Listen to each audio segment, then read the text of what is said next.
ते हे पाहिजे मला, ते आता बघ ना केलं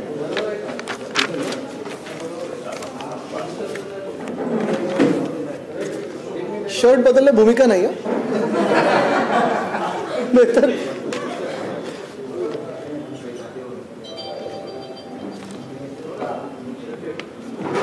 करूया सुरू. पुन्हा एकदा मी आपल्या सर्वांचं शिवसेना भवन येथे स्वागत करत आहे. खरं तर ही प्रेस कॉन्फरन्स काल परवाकडेच घेणार होतो, पण काल गोड बोलायचं होतं म्हणून परखडपणे बोलू शकणार नाही आणि म्हणून आज प्रेस कॉन्फरन्स घेत आहे. आपल्याला आठवत असेल परवाकडे जेव्हा मी प्रेस कॉन्फरन्स घेऊन BMCच्या रस्त्यांच्या कामांमध्ये कसा घोटाळा होतोय, म्हणजे स्कॅम, सेटिंग आणि स्केल ह्याच्यात कुठे गफलत होते हे आपल्यासमोर आणून दाखवल्यानंतर खरं तर BMCनी त्वरित ते कॉन्ट्रॅक्ट सगळे किंवा टेंडर सगळे रद्द करायला पाहिजे होते आणि जी सत्य परिस्थिती आहे त्याला मान्य करून पुन्हा एकदा वेगळे कॉन्ट्रॅक्ट आणि नियमाप्रमाणे कॉन्ट्रॅक्ट बनवणं गरजेचं होतं किंवा जे काही टेंडर्स वगैरे असतात ते. पण तसं न करता लगेच 3-4 PROs बसवून एक प्रेस नोट काढली त्यांनी आणि ती प्रेस नोट आपण पण वाचली असेल, मी पण वाचली. ती प्रेस नोट खरं कोणालाही पटणारी नव्हती आणि म्हणून त्याच अनुषंगाने आज मी जे म्युन्सिपल कमिशनर आहेत, जे प्रशासक आहेत, त्यांना आज पत्र लिहित आहे. थोड्याच वेळात ते पत्र त्यांच्याकडे पोहोचेल. त्यांना पत्र लिहिण्याचं कारण हेच आहे, कुठेही वैयक्तिक नाही, त्यांच्यावर स्वतःवर नाही, पण BMC आत्ता जिथे महापौर नाही, जिथे स्टँडिंग कमिटी नाही, जिथे कुठच्याही कमिटीज नाही आहेत, जिथे जनरल बॉडी नाही आहे, लोकप्रतिनिधी नाही आहेत, तिथे प्रशासकाची ती जबाबदारी असते आणि प्रशासक हे आदेश राज्य सरकारकडून घेतात, म्हणजे ह्या घटना बाह्य मुख्यमंत्र्यांकडून घेतात. आता ह्याच्यात जे माझे मूळ 10 प्रश्न आहेत जे आज मी त्यांच्यासमोर ठेवत आहे, कारण त्यांच्याकडून जी प्रेस नोट आली आपण पण बघितलं असेल, कुठेही स्केलबद्दल उत्तर नाही, कुठेही स्कॅमबद्दल उत्तर नाही, कुठेही सेटिंगबद्दल उत्तर नाही, म्हणजे कार्टलायझेशन होतंय का ह्याच्यावर उत्तर आलेलं नाही आहे. 400 किलोमीटरचे रस्ते, 397 किलोमीटरचे रस्ते हे होणार कसे, कुठेही उत्तर आलेलं नाही आहे. उत्तर कशात आलंय की आम्ही CCTV लावू, आम्ही अमुक करू, आम्ही तमुक करू, ह्यांची कमिटी नेमू, त्यांची कमिटी नेमू. हे सगळं कधी होतं, जेव्हा रस्त्याची कामं सुरू होतात तेव्हा. पण तुम्ही जेव्हा मुंबईकरांचा पैसा वापरून हे रस्ते एका वेगळ्या पद्धतीने तुम्ही बांधण्याचा प्रयत्न करतात, त्याच्यात माझे 10 पुढचे मुद्दे आलेले आहेत आणि त्याची उत्तरं देखील आज त्यांनी मला द्यावीत.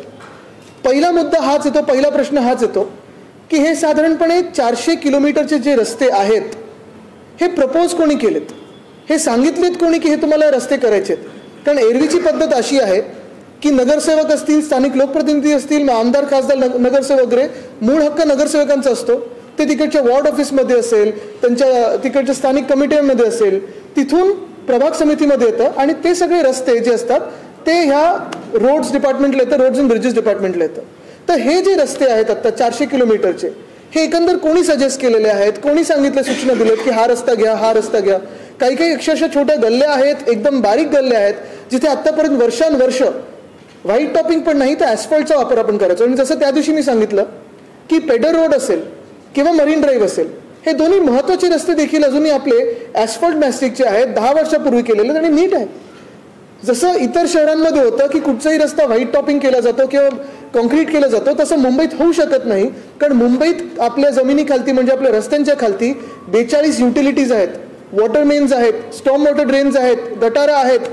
हे सगळं सांभाळून हे रस्ते तुम्ही बनवणार कसे, डक्टिंग होणार कसं, तर हे रस्ते पहिले सुचवले कोणी, हा माझा पहिला प्रश्न आहे.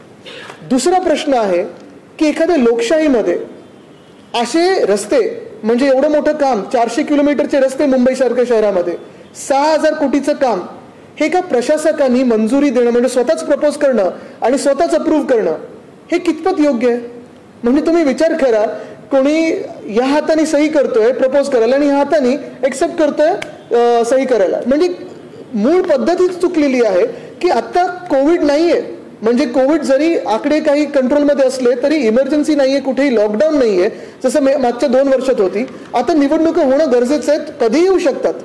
आणि मग अशा परिस्थितीमध्ये एवढी मोठी संख्या रस्त्यांची आणि एवढा मोठा फंड हा अप्रूव्ह करणं, हा मान्य करणं लोकशाहीमध्ये किती उचित राहील, जिथे आत्ता लोकप्रतिनिधी नाही आहेत.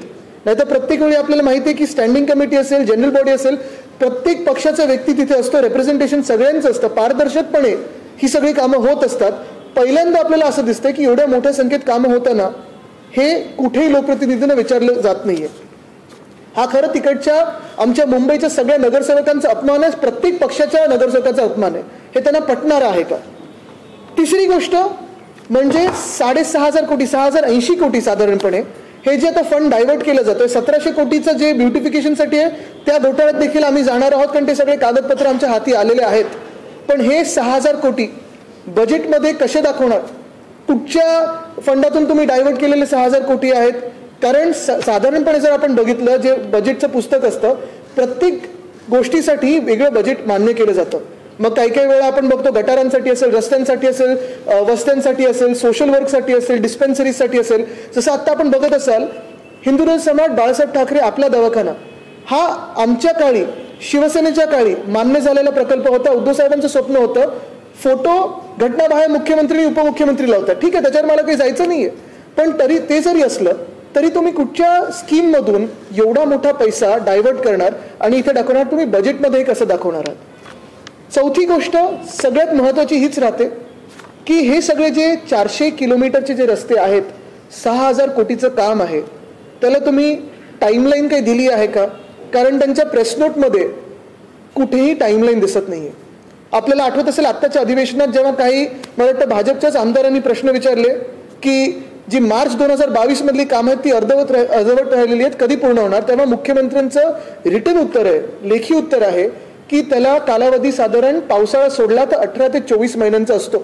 म्हणजे 3 वर्ष सरासरी या कामांना पूर्ण करायला लागणार आहेत. जर मार्च 2022ची 2,500 कोटीची जी कामं असतील, त्याच्यात ॲस्फॉल्ट मॅस्टिक पण आहे, व्हाईट टॉपिंग पण आहे, कॉन्क्रिटीकरण आहे, सगळं जर मिळवलं ह्याला 3 वर्ष सरासरी लागणार असतील तर ह्या 400 किलोमीटरच्या कामांना किती वर्ष लागणार? आणि म्हणून त्या दिवशी जो मी प्रश्न विचारला की तुम्ही 3 ते 4 वर्षाचे टेंडर हे एकाच वेळी काढत तर नाही येत ना? साधारण 5 ते 6 वर्षाचं काम हे एकाच वेळी सुरू करत नाहीत ना? ह्याच्यातून गोंधळ किती होणार आहे? म्हणजे एक फायनान्शियल क्रायसिस होणार ती वेगळी, पण दुसऱ्या बाजूला जो काही केओस होणार आहे ट्रॅफिकचा, आता मेट्रोची कामं आहेत, ब्रिजेसची कामं सुरू आहेत, कॉन्क्रिटीकरण करताना तुम्हाला साधारण 50 ते 100 मीटरचा स्ट्रेच एवढीच परवानगी ट्रॅफिक पोलीस देत असतात. आणि ते होत असताना कॉन्क्रीट क्युअर व्हायला 15 दिवस लागतात, 14 ते 15 दिवस लागतात. म्हणजे प्रत्येक स्टेजसाठी तुम्हाला 15-15 दिवस तुम्ही मोजा आता किती दिवस लागणार आहेत. ह्याच्यासाठी ट्रॅफिक पोलीसच्या NOCs तुम्ही घेतल्या आहेत का? 42 युटिलिटीज बोलल्या आहेत का? त्यांना काही पत्र पाठवलंय का? कुठेही मला काही केलेलं दिसत नाहीये. साधारणपणे 5वी महत्त्वाची गोष्ट जेव्हा आपण स्कॅमबद्दल बोलतो, हे झालं स्केलबद्दल मी बोलत होतो. जे मी सतत सांगतोय की 400 किलोमीटरचे रस्ते हे स्केलप्रमाणे कुठेही मला प्रॅक्टिकल वाटत नाहीत. पण जर स्कॅमप्रमाणे जर बोलायला गेलं तर त्या दिवशी पण मी सांगितलं होतं की जी कामं रस्त्याची साधारणपणे एस्टिमेट प्राईसच्या 20% खालती व्हायची, त्याला 20% एस्टिमेट प्राईसच वरती नेलेली आहे, 17 ते 20%. म्हणजे SOR जे रिवाईज केले आहेत ते SOR रिवाईज केल्यानंतर 20% वरती नेल्यानंतर साधारणपणे जर एवढं झालं असेल त्याच्याही अबव हे 8% सरासरी कॉन्ट्रॅक्टर्सनी मागणी केली, म्हणजे 48% अबव. आणि जर GST 18% वेगळा पकडला तर 66% अबव हे कामं झालेली आहेत. ह्याच्यातून पैशाची गफलत किती होणार आहे? ह्याच्यात किकबॅकसाठी आहे, प्रॉफिटसाठी आहे, कशासाठी आहे नेमकं मला माहिती नाही, तुम्ही विचार करा. पण 66%हून जास्ती म्हणजे एक रस्ता 1 किलोमीटरचा जो ह्या मुंबईमध्ये आत्तापर्यंत 1 किलोमीटर 10 कोटीला व्हायचा तो आता 17 कोटीला होणार आहे. 1 किलोमीटर आता 17 कोटीला होणार, तुम्ही विचार करा. पण हे सगळं होत असताना जर ह्या कॉन्ट्रॅक्टर्ससाठी SOR 20%नी वरती केलं असेल, मग BMCने अजून हे 8% सरासरी जे अबववर आलेले आहेत त्यांच्याबरोबर निगोसिएशन का नाही केलं? साधारणपणे कामं द्यायच्या आधी निगोसिएशन करायला लागतात कुठच्याही एजन्सीला, आणि किती अजून खालती आणू शकतो, एस्टिमेट प्राईसच्या जवळ आणू शकतो हे विचार करणं गरजेचं असतं. हे BMCने अजून केलेलं दिसत नाही मला तरी. आणि मग हे सगळं होत असताना मूळ प्रश्न हाच राहतो, जो पुढचा प्रश्न आपला येतो की ह्यांनी त्या प्रेस नोटमध्ये सांगितलेलं आहे की SOR जी आहे ती एवढ्यासाठीच बदलली गेली, रिवाईज केली गेली की ऑगस्ट 2022 मध्ये जेव्हा ह्यांनी 5,000 कोटीची कामं काढलेली तेव्हा बिडर्सकडून रिस्पॉन्स आला नाही, म्हणून यांनी SOR बदलला. आता SOR तुम्ही कोणासाठी बदललेला आहे? मार्केट रेट्स SOR डिफाईन करतं की कॉन्ट्रॅक्टर्स तुम्हाला सांगायला लागणार उद्यापासून की SOR काय ठेवायचं? म्हणजे जर प्रत्येक काम आता काढायचं झालं तर हे कॉन्ट्रॅक्टर्स तुम्हाला सांगणार का की SOR आता अजून वाढवून द्या, SOR वाढवून द्या? हे काही मला अजून योग्य पद्धत वाटत नाही. तर एवढे वर्ष मी BMC बघत आहे जवळून, आपण पण बघत असाल. BMCला खूप मोठा इतिहास आहे आणि जी कामं आत्तापर्यंत रितसरपणे बिलो व्हायची, GST मध्ये व्हायची, माझं बिलो किंवा अबावला कुठचाही आक्षेप नाहीये. जी काही कामं आहेत ती चांगल्या दर्जाचीच झाली पाहिजेत. पण अबव किती त्या एसओआरच्या वरती जायचं आणि जीएसटी 18% वेगळा द्यायचा, त्याच्यात निगोसिएशन कुठे करायचं नाही, हा मूळ मुद्दा राहतोच ना. कोणी एसओआर डिफाईन कोण करतं? 7वा प्रश्न महत्वाचा राहतो की जर एवढं कॉन्क्रिटीकरण आपल्या शहरामध्ये झालं, जे प्रत्येक पावसात आपल्याला बोलायला लागतं. पर्यावरण मंत्री म्हणून मी देखील आपल्याला सांगितलं होतं की मुंबईत साधारणपणे 80% रनऑफ आता होतो. रनऑफ म्हणजे काय? जे पाणी आधी आपल्या जमिनीत जिरपायचं, खालती जायचं पाणी, वॉटर टेबलमध्ये जायचं, ते कॉन्क्रिटीकरण झाल्यामुळे आता तर आपण बघतो 2 बिल्डिंगच्या मध्ये देखील ज्या सोसायटी असतात तिथे पण कॉन्क्रिटीकरण झालंय. आधी जिथे ओपन स्पेस म्हणजे मातीची स्पेस असायची, मातीची मैदानं असायची, तिथे कॉन्क्रिटीकरण झालंय. आता हे सगळं झाल्यानंतर परत जर पूर आले, मुंबईचा जोशीमठ झाला, तर ह्याला जबाबदार कोण? कारण एवढं कॉन्क्रिटीकरण हे आपल्याला परवडणार नाहीये. कुठच्याही शहरात कॉन्क्रिटीकरण एवढं होत नसतं. तुम्ही जगात कुठचंही चांगलं शहर घ्या जिथे रस्ते चांगले आहेत, सगळे सोयीसुविधा चांगल्या आहेत, कॉन्क्रिटीकरण 100% झालेलं नसतं. 8वी गोष्ट खूप महत्वाची आहे की हे सगळं करत असताना आपल्याला आठवत असेल त्या प्रेस नोटमध्ये दिलंय की साधारणपणे स्ट्रेस या बीएमसीचा किंवा जास्ती हायलाईट हा कॉन्ट्रॅक्टर्सच्या नॅशनल एक्सपिरियन्सवर होता. नॅशनल एक्सपिरियन्स म्हणजे देशात कुठे कुठे कामं केलेत आणि ग्रीनफील्ड हा त्यांनी शब्द वापरला. ग्रीनफील्ड म्हणजे काय की जेव्हा आपण मोठे हायवे करत असतो 200-300 किलोमीटरची किंवा जास्ती असेल, आता या हायवे बनवत असताना शहरांमधून कधीही हायवे जात नाहीत. एक तर एलिव्हेटेड रोड्सनी वरतून जातात, बाहेरून जातात, पण जास्तीत जास्त हायवे हे ग्रीनफील्ड असतात. म्हणजे खालती जमिनीच्या खालती कधी युटिलिटी नसते, झाडांची कत्तल केली जाते, कसंही खोदून पुढे जातात, पण 100-100, 150-150 किलोमीटरची कामं हे एका दिवसात 2 दिवसात वगैरे करत असतात. 50 किलोमीटरची कामं एका दिवसात करत असतात. कुठेही आपल्यासारख्या छोट्या गल्ल्या नसतात, अडचणी नसतात, ट्रॅफिकच्या असतील किंवा पार्किंगच्या परवानगी असतील किंवा युटिलिटीज असतील, असं नसतं. तर हे जे कॉन्ट्रॅक्टर्स आहेत ह्यांनी जर नॅशनल हायवेवर काम केलं असेल, ग्रीनफील्ड ह्याच्यावर काम केलं असेल, ह्या 5 कॉन्ट्रॅक्टर्सचा मुंबईसारख्या शहरांमध्ये काम करण्याचा एक्सपिरियन्स काय आहे? मुळात आत्तापर्यंत किती शहरांमध्ये मुंबईसारख्यांनी काम केलंय जिथे रस्त्याच्या खालती युटिलिटीज असतील, जिथे डक्ट्स असतील, जिथे मीडियन्स असतील, जिथे रस्ते छोटे असतील, मोठे असतील, गल्ल्या असतील, अशी कामं करणारे हे कॉन्ट्रॅक्टर्स किती आहेत आणि यांचा एक्सपिरियन्स नक्की काय? काय दराला इतर शहरांमध्ये कामं केली त्यांनी? कारण हे देखील आम्ही काढणार होतं खोदून. अजूनपर्यंत मी कॉन्ट्रॅक्टर्सची नावं घेतलेली नाही आहेत कारण मला ती घ्यायची नाहीत. मी कधी कॉन्ट्रॅक्टर्सच्या खेळात पडत, हे त्यांच्यासाठी नाहीये, हे माझ्या मुंबईकरांचा पैसा. म्हणजे जे मी त्या दिवशी बोललो की ह्या गद्दारांनी स्वतःला विकलं ते पुरे झालं, माझ्या मुंबईला विकू नका, हेच आज मी परत सांगतोय की मला कोणाला कॉन्ट्रॅक्ट्स मिळत त्याच्यात जायचं नाहीये. पण आज बीएमसीने हे देखील सांगायला पाहिजे, त्यांनीच सांगायला पाहिजे की हे कॉन्ट्रॅक्टर्स कोण आहेत, काय एक्सपिरियन्स आहे, मुंबईसारख्या शहरांमध्ये त्यांनी कामं केली आहेत का, किती युटिलिटीजवर त्यांनी कामं केली असतील. हा एक्सपिरियन्स तरी लोकांसमोर आला पाहिजे. कारण एवढी मोठी कामं जर मुंबईत घेत असू तर हे सगळं लोकांसमोर आलं पाहिजे. 9वी गोष्ट ह्याच्यात अशी आलेली आहे, त्यांनी प्रेस नोटमध्ये सांगितलेलं आहे की कामं होत असताना, खरं हा मी प्रश्न पकडतच नाही कारण कामं होत असताना नंतरचा प्रश्न आहे, मूळ ही कामं होणार कशी ह्याच्यावर पहिलं माझं स्ट्रेस आहे. पण दुसरं म्हणजे व्हीजेटीआय आणि IIT सारख्या संस्थांकडून आम्ही सतत क्वालिटी टेस्ट करत राहू.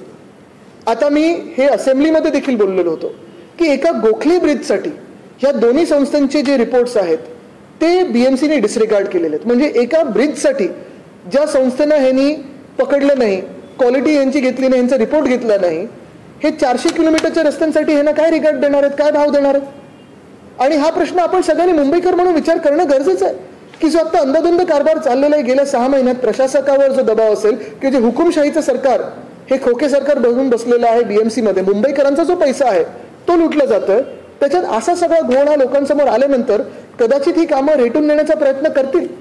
पण तरी देखील मी आज इथे उपस्थित करते हा प्रश्न की 400 किलोमीटरचे रस्ते किती वेळ लागेल, कसं होणार, किती वर्षाची ही कामं आहेत, 6,500 कोटी कुठून आणणार, कसे दाखवणार हे पैसे आणि कोणाला दिले जाणार, हे कॉन्ट्रॅक्टर्स नक्की कोण आहेत हे लोकांसमोर आले पाहिजेत. आणि शेवटची आणि महत्वाची 10वी गोष्ट म्हणजे हे जे कार्टलायझेशन, त्या दिवशी देखील मी आपल्याला दाखवलं, हे कार्टलायझेशन जे आहे, आता ह्याच्यात अजूनही मी कॉन्ट्रॅक्टर ABCD वगैरे दिलेलं आहे, अजूनही कॉन्ट्रॅक्टरची नावं दिली नाही आहेत, ही तुमच्याकडे देखील आली असेल, त्या दिवशी मी प्रेस नोट म्हणून पाठवलेलं. सरासरी जो जिंकलेला आहे तो 4.5% ते 8.5% मध्ये जिंकलेला आहे आणि दुसरीकडे हरलेत ते 9.5% ते 13.5% मध्ये हरलेले. आता हे टक्के जरी कशी असले तरी बरोबर 5च्या 5 बिड्समध्ये प्रत्येकाला एक पॅकेट मिळालेलं आहे. दुसऱ्या चौघांनी किंवा तिघांनी हायर बीड केलेलं आहे, एकाने कमी बीड केलेलं आहे आणि प्रत्येकाने हे 40%च्या अबव साधारणपणे 6.5 ते 9.5% बीड केलेलं आहे. म्हणजे हे जे कार्टलायझेशन जे दिसत आहे ह्याला PMCकडे उत्तर आहे का? आपल्या देशात 5च हे एवढे मोठे कॉन्ट्रॅक्टर्स आहेत का? बरोबर 5 मधून जी बीड सक्सेसफुल व्हायला, यशस्वी व्हायला 3 बिडर्स लागतात. बरोबर 3 बिडर्स सगळीकडे आलेले आहेत. हे जणू काही सगळं ठरवून केलेलं आहे. हे कुठच्या मैत्रीचा फायदा आहे हा? आणि मला वाटतं हाच मूलभूत प्रश्न आहे. मी आज आपल्या माध्यमातून हे जे प्रश्न परत उपस्थित केलेले आहेत, कारण कदाचित BMCकडून आज दुपारपर्यंत अजून एक प्रेस नोट येईल, अशीच एकदम गोडगोड बोला अशी प्रेस नोट येईल. पण माझा प्रश्न परत हाच राहतो की मग शिवसेना आम्ही आहोतच, आम्ही इथे जाहीरपणे एक स्टँड घेतलेला आहे, लोकांसमोर ही परखड मतं मांडलेली आहेत, हे जे प्रश्न आहेत ते मांडलेले आहेत. मग ह्याच मतांचे इतर पक्ष आहेत का? जे 25 वर्ष आमच्यासोबत युतीमध्ये भाजप होती, त्यांना तेव्हाचे जे नगरसेवक होते, आता जे आमदार झाले असतील, खासदार झाले असतील, किंवा आता पण नगरसेवक असतील, आता टर्म संपली असेल, काँग्रेस असेल, राष्ट्रवादी असेल, इतर सगळे पक्ष आहेत, सपा आहे, ह्या सगळ्यांना हे पटणार आहे का? म्हणजे इथे अजूनही आम्ही राजकारण केलेलं नाहीये, अजूनही आम्ही कुठेही ह्याचे सभा घेतलेले नाही आहेत, हे लोकांसमोर बॅनर आणलेले नाही आहेत, ह्या कॉन्ट्रॅक्टरची नावं आणलेली नाही आहेत, कोण कोणाचे मित्र हे आणलेलं नाहीये. पक्ष म्हणून अजूनही आम्ही आंदोलनं केलेली नाही आहेत, कोर्टात आम्ही गेलेलो नाहीये. आणि म्हणून आज मी पुन्हा एकदा सगळ्यांना अपील करतोय, सर्वच पक्षांना अपील करतोय, ही गद्दारांचं टोळी ही अल्प आयुची टोळी आहे, हे हात मारून जातील. पण लॉंग टर्म जे राजकारण आहे, लॉंग टर्म जे समाजकारण आहे, लॉंग टर्म जी आपल्या शहराची स्थिती असणार आहे, ती ह्यांनी बिघडू नये म्हणून मी अपील करत आहे. 25 वर्षापूर्वी जेव्हा शिवसेना सत्तेत आली महानगरपालिकेच्या, तेव्हा महानगरपालिका डेफिसिटमध्ये होती. ती आता आपण बघत असाल फायनान्शियल स्थिती त्याची एवढी मजबूत आहे.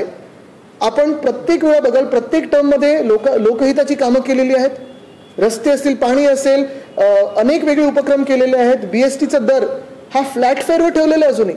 हे सगळं होत असताना दुसऱ्या बाजूला आपण बघताय की ज्या प्रकारे आज जे गैरवर्तन चाललंय BMCमध्ये, फायनान्शियल मिसमॅनेजमेंट चालू आहे, फायनान्शियल इनडिसिप्लिन आहे, ह्याचमुळे कदाचित काही दिवसांमध्ये आपली जी FD आहे ती तोडायला लागेल. आणि हा मुंबईकरांचा घामाचा पैसा, मेहनतीचा पैसा. मी प्रत्येक पक्षाला आज विचारत आहे की जे आज मुंबईत होत आहे, अजून 1-2 टेंडर्सवर मी बोलणार आहे नक्कीच, पण जे आज मुंबईत होत आहे हे तुम्हाला पटणारं आहे का? पक्ष बाजूला ठेवा, राजकारण बाजूला ठेवा, वैयक्तिक ज्यांनी BMCमध्ये काम केले, कुठच्याही पक्षामध्ये तुम्ही असाल, कधीही जसं घडलं नाही तसं आज घडतं, हे तुम्हाला पटणारं आहे का? हा माझा थेट सवाल. आणि आपल्या माध्यमातून मी त्यांना एक भूमिका मांडायला विनंती करत आहे.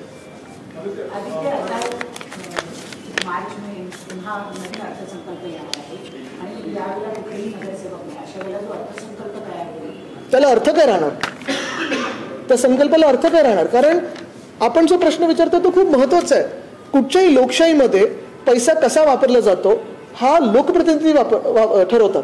आणि हे लोकप्रतिनिधी जर आपण बघितलं असाल, कुठच्याही स्थानिक स्वराज्य संस्थेमध्ये सगळेच एकत्र बसतात. म्हणजे कसं असतं, केंद्र सरकार असेल, राज्य सरकार असेल, हे कॅबिनेट ठरवतं आणि मग ते पुढे आणतं बजेट. हे जे बजेट असतं ते स्टँडिंग कमिटीमध्ये मंजूर केलं जातं आणि जनरल बॉडीमध्ये जातं. स्टँडिंग कमिटीमध्ये देखील प्रत्येक पक्षाची व्यक्ती असते आणि जनरल बॉडीमध्ये पण प्रत्येक पक्षाची व्यक्ती असते. मग हे जे मार्चमध्ये बजेट येणारं आहे ते निवडणुकीसाठी थांबायला नको का? हा, जी इमर्जन्सी कामं असतील ती नक्की करणं गरजेचं आहे, कारण ते शहर चालू ठेवणं गरजेचं असतं. पण जे नवीन प्रस्ताव असतात, जसं आता ब्युटिफिकेशनचं, अनेक ठिकाणी ते डॉक्युमेंटेशन आता आम्ही पूर्ण करत आलेलो आहोत. जुनी कामं तोडून परत नवीन कामं दाखवायची आणि तेच पैसे तिकडे वापरायचे. ही कामं कुठून काढली होती? 1700 कोटी कुठून वळवले होते? हे नगरसेवकांच्या हक्काचे पैसे होते. तर हे तुम्ही मला सांगा, नागरिक म्हणून, मुंबईकर म्हणून जो तुम्ही कर भरता, त्या पैशाचा जर असा वापर व्हायला लागला, हे तुम्हाला तरी पटणार आहे का? तिथून 66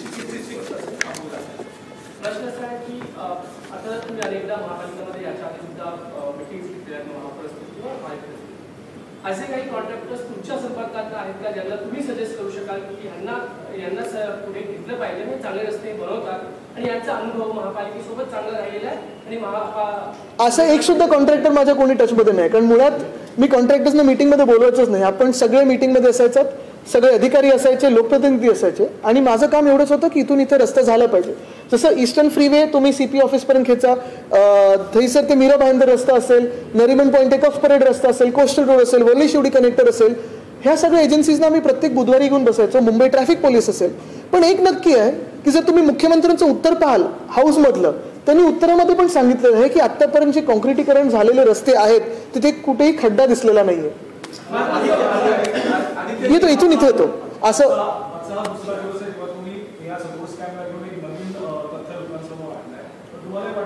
की कुठेतरी शिवसेनेकडे विनय होतं, कारण का अल्टिमेट अथॉरिटी आता बघितलं तर कोर्टात जाणं हाच एक ऑप्शन तुमच्याकडे आहे जी लिगल बॅटल तुम्ही लढू शकता. तुम्हाला वाटत नाही हे तुम्ही डिले करताय, हेच सगळं जर कोर्टाच्या समोर आलं तर अजून नाही, एक संधी आम्ही देत होतो, कारण कुठेतरी लाज वाटून की एवढं सगळं जग जाहीर झाल्यानंतर लाज वाटून ह्यांनी तरी मागे येणं गरजेचं होतं, टेंडर स्क्रॅप करणं गरजेचं होतं. शेवटची लाईन अजूनही अशी आहे की बीड इज अंडर स्क्रुटिनी, म्हणजे त्यांना पण माहिती कुठेतरी गफलत होते, कुठेतरी घोळ होत आहे. आणि हे जर सत्य असेल तर त्यांनी या 3 गोष्टींवर उत्तर द्यावं. स्केल तुम्ही मॅनेज कशी करणार, मी आज जे प्रश्न विचारलेले आहेत, हा स्कॅम आहे का? म्हणजे तुम्ही 20% जे बिलो काम करायचे त्यांना एसओर वाढवून 40% हाईक दिली, ठीक आहे, 40% हाईक एसओर प्रमाणे तरी मी समजू शकतो. त्याच्यावर तुम्ही 8% त्यांना बिडिंग करायला देता लोएस्ट बिडरला, हे कसं शक्य आहे? आणि तिसरी गोष्ट जे म्हणजे कार्टलायझेशन झालेलं आहे, स्कॅम आणि कार्टलायझेशनमध्ये मी थोडं अंतर असं करेन की कार्टलायझेशनमध्ये बरोबर 5 कंपन्यांना 5 कॉन्ट्रॅक्ट मिळालेत. कुठेही एका कंपनीला 2 नाही मिळाले, 3 नाही मिळालेत. कुठे एका कंपनीला असं नाही झालं की 1 सुद्धा मिळालं नाहीये. म्हणजे जर आज तुम्ही एके ठिकाणी 3% अबव करताय तर दुसऱ्या ठिकाणी तुम्ही डायरेक्ट 8% अबव करताय बीडमध्ये, तिथे 4% अबवला काम नाही करू शकत. आणि म्हणून जसं मी सांगितलं ना की एवढं सगळं जग जाहीर हा घोळ लोकांसमोर आल्यानंतर हे एवढी घाई कशासाठी आहे? 400 किलोमीटरचे रस्ते तुमचे 2 महिन्यात बनणार आहेत का? एक तर पहिली गोष्ट अशी आहे की अजूनही वर्क ऑर्डर दिलेल्या नाही आहेत, आणि म्हणून मी कॉन्ट्रॅक्टरची नावं घेत नाही, ती त्यांनी बीएमसीने सांगावी कोण कॉन्ट्रॅक्टर्स आहेत. पण वर्क ऑर्डर दिल्यानंतर परवानग्या हातात येण्यापर्यंत फेब्रुवारी उजाडेल. फेब्रुवारी ते 31 मे तुम्ही कामं करू शकणार आहेत का? हे सगळे जे टेंडर्स असतात ते सप्टेंबरमध्ये फायनल होतात, ते ऑक्टोबरमध्ये 1 ऑक्टोबरला कामं सुरू होतात त्याची. हे काम असं कसं चालणार? नाही, मी असं करून परत येतो इथे. मला वाटतं त्याच्यावर मी थोडं त्यांची ट्रिप होऊन जाऊ द्या, मन मोकळेपणे त्यांना फिरू द्या तिथे, मग आपण बोलू. 400 किलोमीटर की जो सड़कों का निर्माण है, कॉन्क्रीटाइजेशन, कुछ सड़कें अभी अच्छी कंडीशन में है. क्या आपको लग रहा है कि अगर सभी सड़कों का कॉन्क्रीटाइजेशन किया गया तो मुंबई का भी जोशीमठ हो सकता है? एक दूसरा, जिन 5 ठेकेदारों का आप जिक्र कर रहे हैं, क्या इनके डायरेक्ट कनेक्शन ईडी सरकार के मंत्रियों या जो वरिष्ठ नेता है उनके साथ उनकी कोई जानकारी आपके सामने है? सबसे अहम बात यही है कि किसी भी शहर में, जो दुनिया भर में आप अगर देखें तो कोई भी अच्छे शहर में सारे रास्ते कभी कंक्रीट होते नहीं हैं, अलग अलग मटेरियल्स में बनाए जाते हैं. कई कई देशों में ऐसा भी है कि अभी हाईवेज भी कंक्रीट नहीं बना रहे क्योंकि टायर बर्स्ट से काफ़ी सारे एक्सीडेंट्स होते हैं जहाँ हीट बढ़ती है. लेकिन अगर आप मुंबई में देखें तो मिक्सचर है, क्योंकि मुंबई में काफ़ी सारी एजेंसियां काम करती है. बीएमसी है, एमएमआरडी है, एमएसआरडीसी है, एसआरए है, पीडब्ल्यूडी है, रेलवेज अथॉरिटी है, रेलवेज की 3 सब बॉडीज़ है, बीपीटी है, फिर काफ़ी सारे अन्य एजेंसीज हैं. इसमें अगर आप देखें तो बीएमसी का भी जो निर्णय हुआ है कि 400 किलोमीटर के जो रास्ते हैं उसे कॉन्क्रीटीकरण करना है उन्हें. आक्षेप इसी बात पे है, हमारा पॉइंट इसी बात पे है कि सारे रास्ते कंक्रीट हो सकते हैं क्या, ज़रूरी है क्या, इतनी स्केल आप मैनेज कर पाओगे क्या? दूसरी चीज़ यही है कि अगर एसओआर के हिसाब से अगर आपने उनको 40% हाइक दी है, 20% और जो बिलो 20 करते थे उनको तो 40 मिली है, तो इसमें भी लोएस्ट बिडर इज अबव 8%. तो ये कौन सी बात रही? और तीसरी बात यही है कि अगर आप देखें तो 5 पैकेट में बराबर 5 बड़े कॉन्ट्रैक्टर्स को मिले. कॉन्ट्रैक्टर्स कौन है ये बीएमसी बताया, मैं नहीं बताऊंगा क्योंकि उनमें मुझे जाना नहीं है. लेकिन ये कॉन्ट्रैक्टर्स को ग्रीनफील्ड और नेशनल हाईवे का एक्सपीरियंस होगा, शायद होगा, बेहतर कॉन्ट्रैक्टर्स होंगे. लेकिन मुंबई जैसे शहरों में कितना काम किया है उन्होंने, जहां 42 यूटिलिटीज हमारे रास्तों के नीचे है, सड़कों के नीचे है, 16 एजेंसीज काम करती है, ट्रैफिक पुलिस की एनओसीज लगती है. तो ऐसे शहरों में कितना काम है उनका, क्या एक्सपीरियंस है? और अगर ये काम फरवरी में शुरू हो तो इस कामों का अंत कब होगा? प्रशासनाबद्दल काय म्हणणं आहे? कारण प्रशासक तेच आहेत जे तुमच्या सरकारमध्ये पण होते आणि आता या सरकारमध्ये पण आहे. मग या प्रशासकांवर काही कारवाई करायला नाही, मी 360 टर्न घेतलाय. आपण ऐकलं असेल, प्रेस कॉन्फरन्सच्या आधीच मी सांगितलं होतं की हे जरी पत्र प्रशासकानं असलं तरी कुठच्याही अधिकाऱ्यावर माझं बोट नाही आहे इंडिव्हिज्युअली, कारण हे मला वैयक्तिक करायचं नाही. आज महापालिकेचा जो भोंगळ कारभार सुरू आहे, तिथे जी लूट सुरू आहे या खोके सरकारमधून, प्रशासकावर दबाव कोणाचा आहे मला माहिती नाही. जे दसरा मेळाव्याच्या वेळी असेल, ऋतुजाताईंच्या वेळी असेल, कोर्टाने ज्यांना दाखवायचा होता रस्ता तो दाखवलेला आहे, त्यांच्यावर जे काही ताशा ओढायचे होते ते दाखवलेले आहे. पण महत्त्वाची गोष्ट हीच राहते की आज तरी प्रशासक असतील आणि सगळा जो कारभार असेल, थोडं तरी लाच दाखवून हे टेंडर रद्द करावे आणि लोकांसमोर जे सत्य आहे ते आणावं. जे मी 10 प्रश्न दिलेत त्याचं उत्तर द्यावी.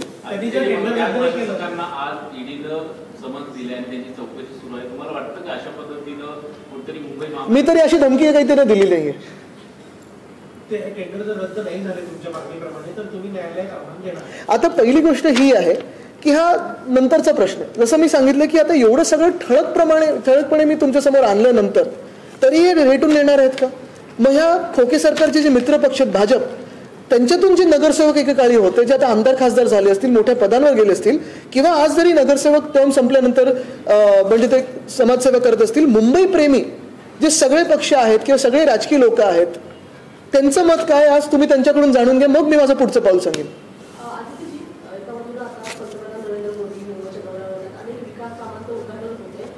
सरकारकडून सातत्याने सांगितलं जात आहे की आम्ही मुंबईसाठी नवीन प्रकल्प नवीन प्रोजेक्ट आणि विकास कामं करत आहोत. अशाच वेळी तुम्ही मुंबईच्या रस्त्यांचा विषय काढलेला आहे. हे सगळं काही फक्त मुंबई महानगरपालिकेच्या अनुषंगाने होते. मला वाटतं निवडणुकांच्या अनुषंगाने होणं गरजेचं आहे, कारण निवडणुकाचं तर होणं गरजेचं आहे. निवडणुकाचं तर होणं गरजेचं आहे. आणि हेच मी पुन्हा सांगेन की आता निवडणुका ह्या किती दिवस पेंडिंग ठेवणार आहे ना. निवडणूक घेण्याची हिंमत नाही यांच्यात. मुंबई आहे, नवी मुंबई आहे, ठाणे आहे, कोल्हापूर आहे, सोलापूर आहे, नाशिक आहे, नागपूर आहे, संभाजीनगर आहे, वसई विरार आहे, अनेक असे महानगरपालिका आहेत जिथे निवडणुका होणं आता लॉंग ड्यू आहे आणि तिथे लोकप्रतिनिधी नाही आहेत. खरं तर आपण बघत असाल DPC मध्ये पण मुंबईत मी 2 वर्षात नगरसेवकांसाठी एक वेगळा दिवस ठेवायचा आणि त्यांचं म्हणणं ऐकून घ्यायचं सगळ्या पक्षांचं. जे नगरसेवक तिथे रिप्रेझेंटेटिव्ह म्हणून येतात, कारण नगरसेवक हे खूप महत्त्वाचे असतात. मुंबईत नगरसेवकांचा वॉर्ड हा खूप मोठा असतो, त्यांचा रोल हा खूप महत्त्वाचा असतो. आणि जर मी आमदार म्हणून पण जर बोलायचं झालं तर अनेक कामं अशी असतात जी स्थानिक पातळीवर नगरसेवकाची असतात, तिथे आम्ही हस्तक्षेप करू नाही शकत. चुनाव हो नहीं रहे और लगातार वक्त ऑर्डर या टेंडर्स निकल रहे हैं, अगर ये नहीं रुका तो क्या आप कोर्ट का दरवाजा खटखटाएंगे? क्योंकि मैं आपसे यही विनती करूंगा कि अगर आप आज मैं कुछ बताने से ज्यादा जो भी मुंबई प्रेमी लोग हैं सारे पक्षों में, फिर भाजपा हो, जो गद्दारों के मित्र पक्ष बने हुए या कोई भी हो, उनको पूछे कि ये जो चल रहा है वो उन्हें पसंद है क्या. आदित्यजी, या सर्व विकास कामांच्या रस्सीकेजमध्ये आपले ग्रीन फुटप्रिंटवर आपण पाठी येत जातोय का? किंवा कार्बोनेशन वाढतं, त्यामुळे आजचा AQI सुद्धा 200च्या वर झालेला त्याच्याकडे. आता त्या दिवशी पण मी बोलत होतो की रोज AQI वाढत चाललेलं आहे. ह्याच्यावर पर्यावरण मंत्री नसल्यामुळेच एकतर उत्तर अपेक्षित नाहीये, उत्तर येतच नाहीये. दुसरं जर आपण बघितलं असेल इलेक्ट्रिक बसचं काय झालं असेल, एवढी सगळी कामं सुरू आहेत. परत मी ह्याच्यातून जो रनऑफचा मुद्दा घेतलेला आहे, पाणी झिरपणार कुठे जर सगळीकडे 100% तुम्ही कॉन्क्रीट केलं तर. इसी को लेकर G20 जब हो रही थी उससे पहले हमने देखा था कि BMC की तरफ से जो मुंबई में इंडस्ट्रियल यूनिट से उन्हें एक खत लिखा गया था कि पोल्यूशन मुंबई में बढ़ रहा था. G20 खत्म हुआ लेकिन वापस बैक टू स्क्वायर वन आ गए. G20 हमारे देश में होना ज़रूरी है, काफ़ी बड़ा एक इवेंट रहा है और काफ़ी सारे शहरों में एक पॉजिटिव इम्पैक्ट रहता है.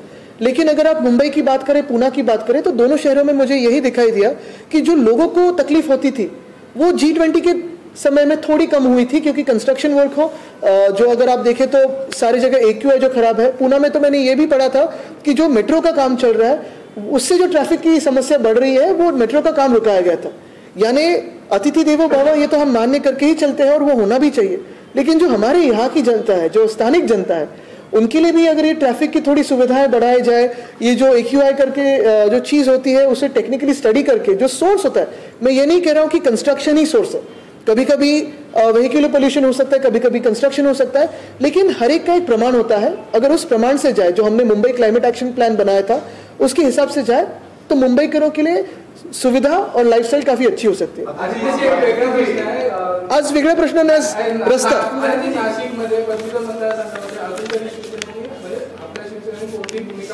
शिवसेना एकच आहे.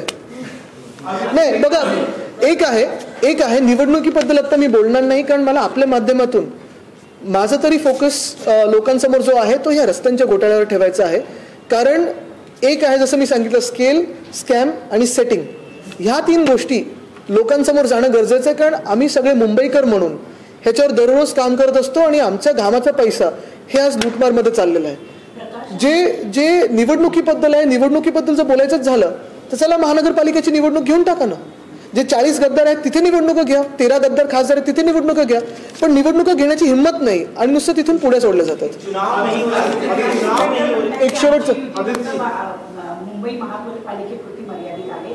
आम्ही शिवसेनेला सांगितलं की काँग्रेस गद्दार आहे, त्यांच्यावर विश्वास ठेवू नका, ते विश्वासघात. नाही, मी त्याच्यात जाऊ नाही शकत, कारण त्या कुठच्याही बैठकीत मी नसतो. मी ह्या कामांमध्ये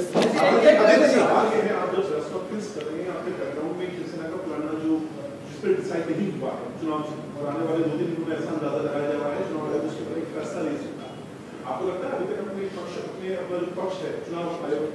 अपनी तरफ से रखा है और सही रखा है, और आपके खिलाफ अगर फैसला जाता है तब आपका क्या? ये अगर मगर की बातों पे तब बात करेंगे, लेकिन यही बात है कि चिन्ह हो नाम हो वो तो हमारा चेहरा भी चुराना चाहते हैं, तो हमारे सिवा उनकी तो दुकान बनती ही नहीं है। हर दिन उठ के हम पे ही बात करें, हम विषयों के बारे में बात करें, तो यही फर्क है और ये लोगों के सामने है। शेवटचा प्रश्न ये है, चुनाव का जिक्र आपने किया, महाराष्ट्र में पिछले कुछ महीनों से देख रहे लगातार हिंदू जन आक्रोश मोर्चा निकाला जा रहा है। आपको लग रहा है कि कहीं ना कहीं पोलराइजेशन करने की कोशिश है, या फिर भगवा की सियासत के नाम पर जो है एक माहौल बनाने की कोशिश है बीजेपी द्वारा? ये सारी चीजों पे बात विस्तार में करेंगे, लेकिन आज के लिए इतना ही काफी है।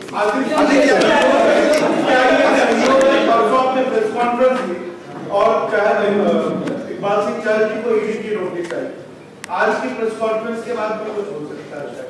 अगर मेरे हाथ में इतनी पावर हो तो मैं उसका गलत इस्तेमाल कभी नहीं करूंगा।